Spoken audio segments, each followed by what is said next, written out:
So I want to preface this video by saying that I'm not an anti-PlayStation guy by any measure, and the purpose of this video isn't to bash PlayStation or make guys who chose PS5 over Xbox feel bad, because pretty much since the original Xbox days, I've had a PS2, I've had a PS3, I've had a PS4, I've had them in almost every single generation, and I'm most likely at some point going to pick up the PS5 for my home arcade here. But one of the things I've always found, though, between the PlayStation and the Xbox is I've generally been pretty privy to the Xbox overall, and I've always just, something about it has always, it's been my main console pretty much since the console came out.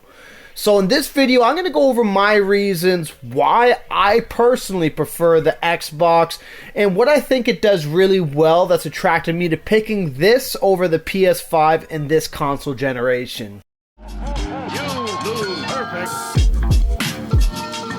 One of my first major considerations when going into this new console generation really had to do with the graphic power that the Xbox Series X has over the PS5. Now, I've played both, and I just want to emphasize that for the most part, there's not really any sort of night and day differences between the Series X or the PS5 at this point for the multi-platform games.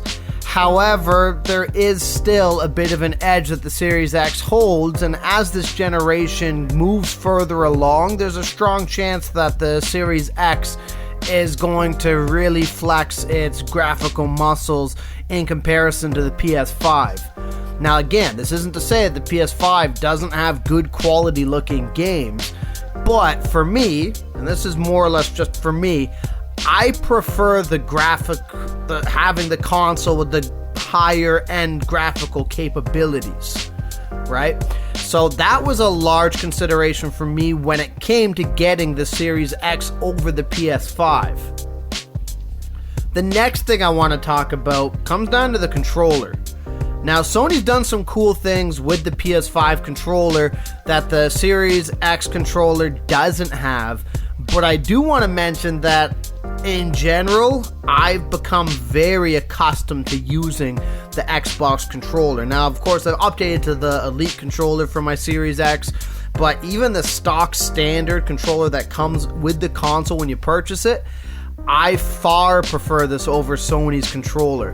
It's nothing, I wouldn't say that there's anything particularly wrong with Sony's controller, but I find for shooters, I like the way the Series X controller feels. I find that the movement just feels a little tighter than the PlayStation controller.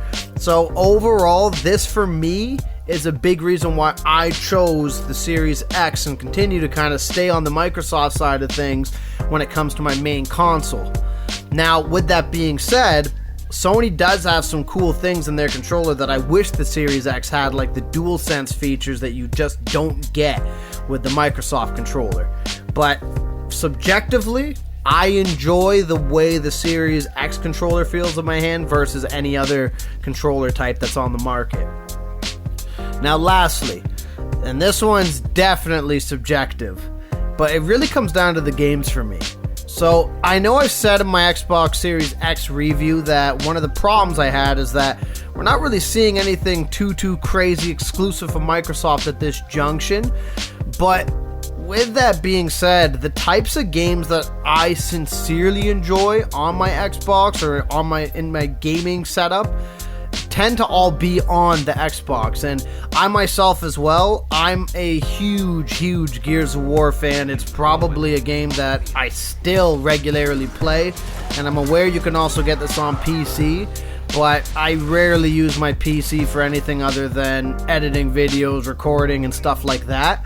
So ultimately, the Series X has the type of games that I generally enjoy to play. So now, looking at the ecosystem that Sony's building, I think that Sony has some phenomenal exclusives that I wish made their way to the Xbox Series X, but at this junction, it's not enough of a reason for me to pick the PS5 over the Series X. And other games like even like Halo Infinite I really enjoy, And paired with the controller, I personally prefer playing the multi-platform games that are out on the Xbox over the PS5, especially because you have a controller I enjoy more, and generally the graphics will be just a little better on the Series X. So for me, this video is mostly subjective, but those are my 3 main reasons why I prefer the Series X and chose the Series X this generation over the PS5. Now, with that being said, I'm going to refer to the asterisks at the beginning of this video. There's a strong chance that I'll end up getting a PS5 in the next year or so, purely because there are some exclusives I would like to try on the PlayStation 5 that you simply just don't have on the Xbox. But to call it my main console or make it my main console, that probably will never happen. But ultimately, both really good consoles, but subjectively, the Series X for me hits more of the check boxes of things I like than the PS5 does.